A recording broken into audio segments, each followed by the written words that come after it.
Hello, REL5F. I decided to your recapper for the season, and I've come to bring you your Week 5 recap. A little late on this one, I apologize. Stuff prevented me from recording this yesterday, so you get it today instead. With some spoilers for next week. But let's move on to how everyone did Week 5. So horrible actually quite a few ties. I'm just realizing. Man, let's start off with horrible mistakes tied 2-2 with Spooky Booze. That is surprising. I suspected that the Amazons would get the win, but yeah, Spooky Booze just hasn't performed too crazy despite being early game Amazon, unfortunately. Which, hey. The Wizard Man also managed to pull off a 2-2 tie against Boulder Apple Superheroes. I didn't predict any ties, so all ties are obviously, you know, surprises, but I'm not too sure if I'm too surprised by this one.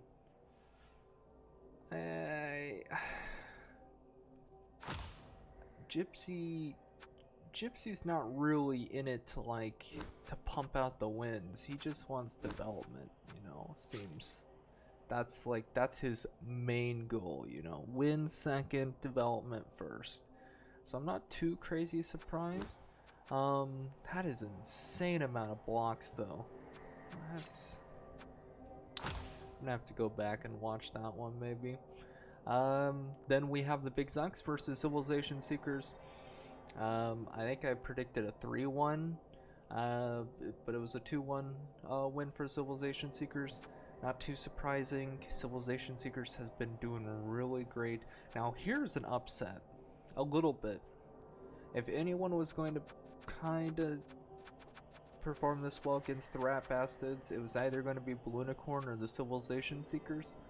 Unfortunately, that does mean that the Rat Bastards are still technically undefeated. They just aren't tied with Civilization Seekers anymore. But yeah, Balloonicorn managed to pull off a nice 2-2 tie against the Rat Bastards. Good on them. The boys beat Muscular Humanists. I gotta say, good job, my fellow orc brother. I believed you. I believed in you, Drunk or Not, all the way to the end. Pulling off a nice win. Red Brown Rats beat Frog-Legged Freelancers 2-1. Skaven v Skaven, I think? Or no. Oh, Babook. You still haven't gotten rid of your blitzers, have you? You poor thing. You poor soul. You're letting them level up too. That could have been SPP for a better piece. And then Radioactive Frogs versus the Eradicators, a 2-1 win. Which is, it's a pretty good win, not too crazy. I bet on the Bretonnians because I like Bretonnians winning, but Skaven scoring and outscoring Bretonnians is not surprising. Okay. Let's look at some teams. I did promise 3 teams. So, everyone, we're going to look at Spooky Booze, the Rat Bastards, and I'm not trying to decide. I kind of want to look at the Wizardmen. I know that, like, I'm pretty sure I haven't gotten everyone. I have, but and the Wizardmen should technically be at the back of the line, but like they're the new guy. They just showed up. You gotta give them a spotlight. You know, you gotta give them a bit of the spotlight. You know, so we're gonna look at Spooky Boost first. Not too crazy of a team, and for Amazon, you really want a lot more than this. Mighty Blow is good, as well as block. You want as much block as possible, but you need to throw the ball. You need to trust in a 3+ throw and catch, and you need to start putting out the stat ups, or your team's not going to be able to really pull through for season 2. But he's really on the verge of so much development. He just needs to focus on some of them his next game, and he's good. Next, the Wizardmen. Not much going on here. They came in from ramp up. Or they didn't even really come in from ramp up, it looks like. They didn't have any ramp up matches. But they have a Bloxsaurus, which is good. And then a Sidestep Skink. They don't have as much development as they want on their sources.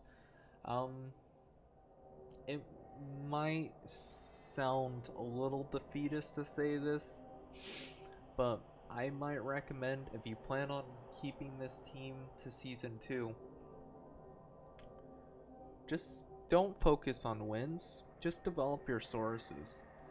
I would give the ball to one of your sources and try to run down the pitch with them and score touchdowns with your sources, because I believe, because of the fact that the Wizardmen came in late, kind of have already 3 or 4 losses. No,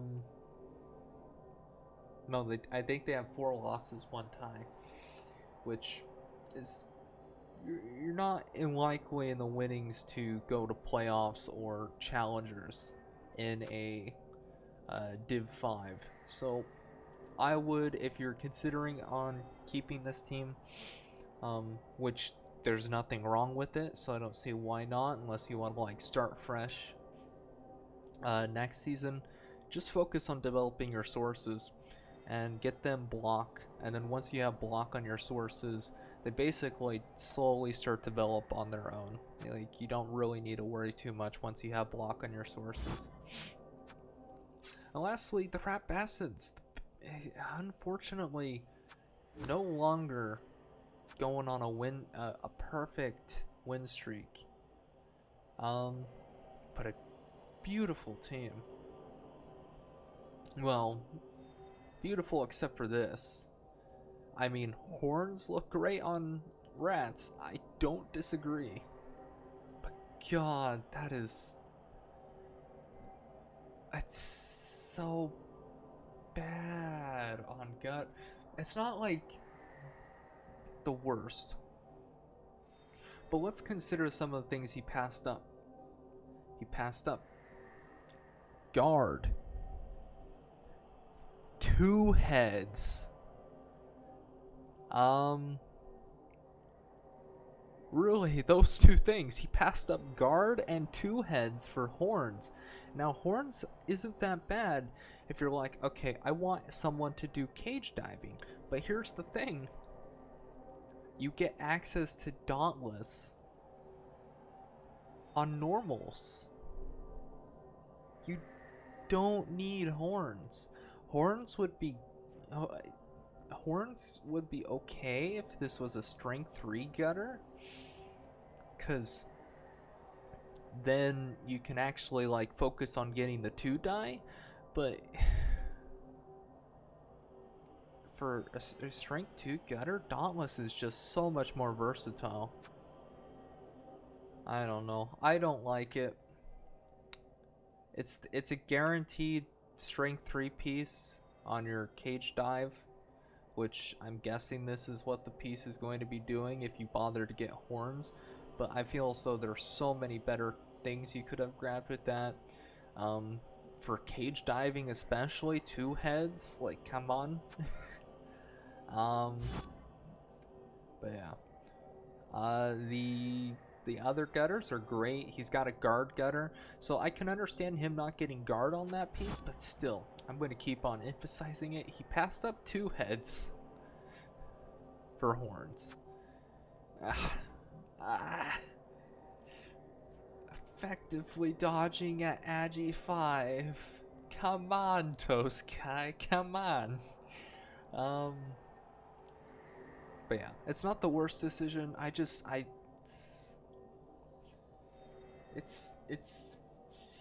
Like on the surface it seems like, oh, perfect, easy, horns guaranteed 3 strength 3 when I blitz with them.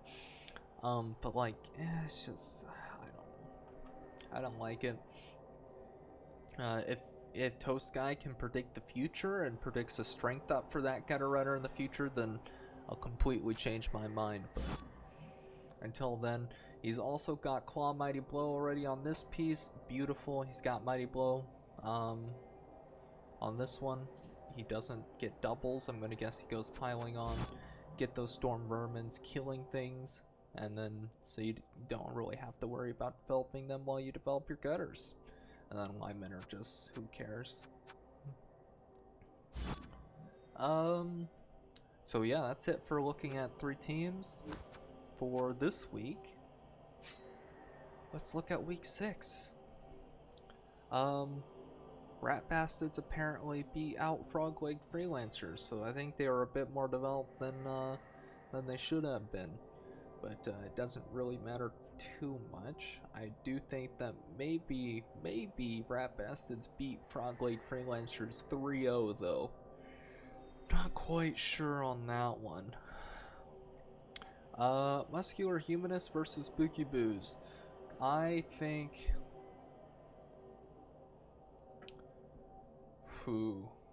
I think I'm gonna go Muscular Humanist. Muscular Humanists have been doing...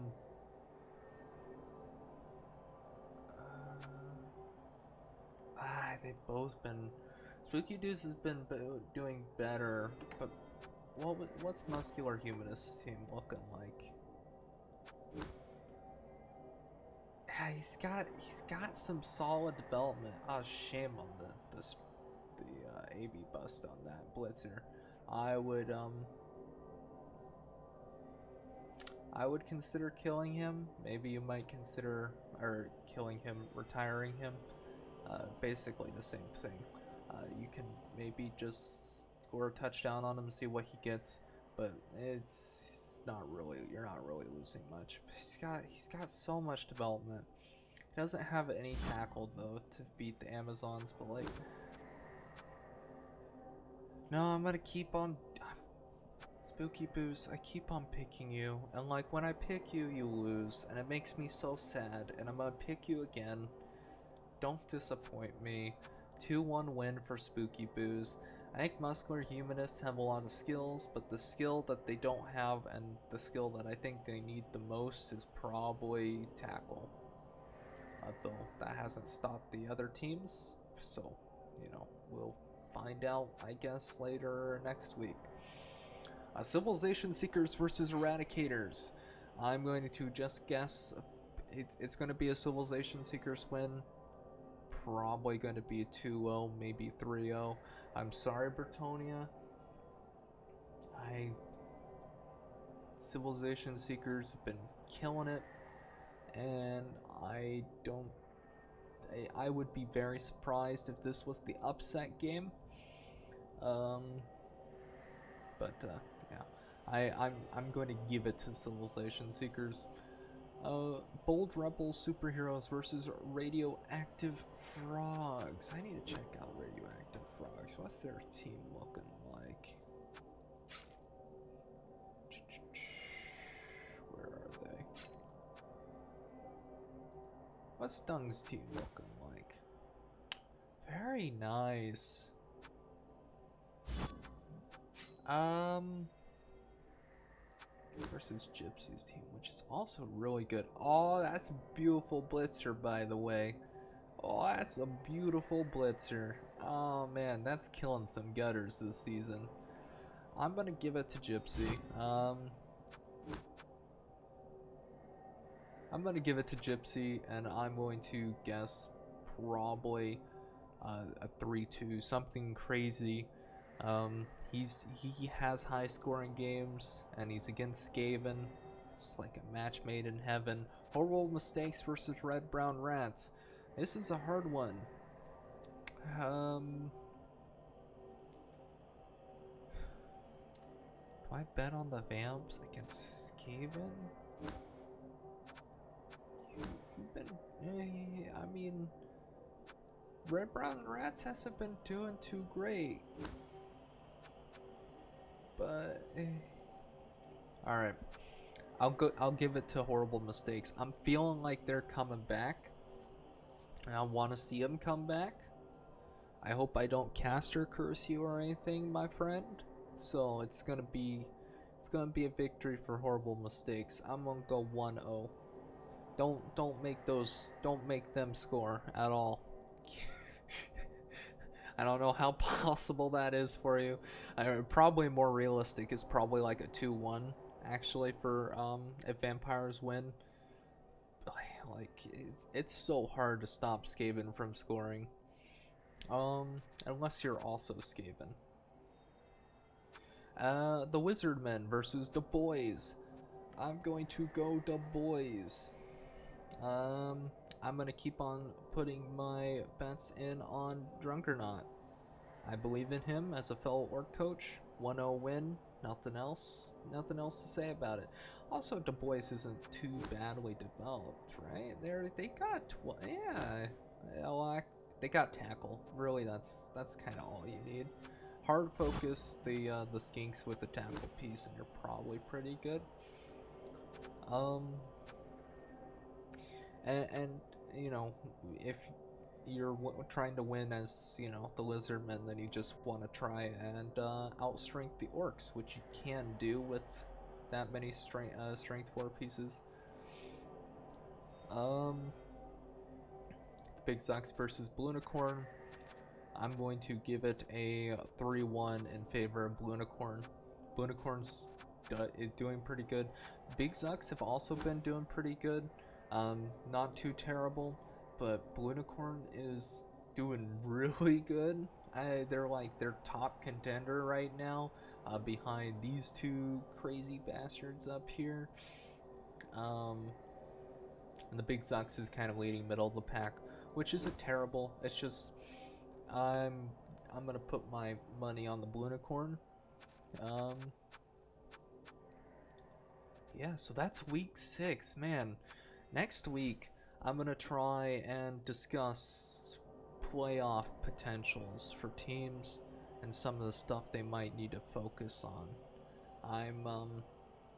We're getting to that part of the season. We're almost halfway there, boys and girls. We're almost halfway there. Okay. So, technically speaking, the Rat Bastards are cheating. They're at the top of the pack right now, but that's because Kicking Red hasn't had his game. But right now, Rat Bastards at top, Civilization Seekers right behind. I imagine they'll shoot up and take a win and go be 6-0. Blunicorn not too far behind. Frog-legged Freelancers just kind of trailing behind barely. They still have a really good chance to keep up with the better performing teams. Look, let's stop the memeing. I don't know what bad luck's been hitting you, buddy, but I hope you recover. Get rid of them blitzers. No, don't get rid of the blitzers. But horrible mistakes. Just behind. I think that vampires have a really good chance to come back if they start getting some nice wins in. They've been kind of getting a win and then kind of tying. You know, you need to, you know, push through and get the development necessary to actually take down the harder teams, or you can focus on development. But I do feel as though Horrible Mistakes has a real chance of winning. Same with Big Zucks. Just, you know, the middle of the pack teams are the chances are, and same with Big Zucks and Spooky Boost. Like the chances are kind of starting to slip by you guys. It's becoming increasingly less likely as these two start to run away with it. Uh, you know, Bold Rebels superheroes. It's he's and also Radioactive Frogs. Guys kind of have a chance. Yes, if you're at the bottom half, and I know I said that I was going to do playoff predictions and stuff, like who I think has really good, strong playoff potential, but I feel as though it's starting to get more clear and I could talk about it a little bit more. If you're around here, guys, I would consider, it's not impossible, but I would consider making this just a development season if you haven't already. Um, and just like, you know, focus on getting them touchdowns. Either way, that'll be it for this week. I hope you guys enjoyed the recap. I'll see you guys again next week. Hopefully with some maybe discussions on who I think has a higher chance of getting playoffs, even though I kind of already hinted at how I'm feeling already, or kind of outright said. Either way, I'll see you guys next week.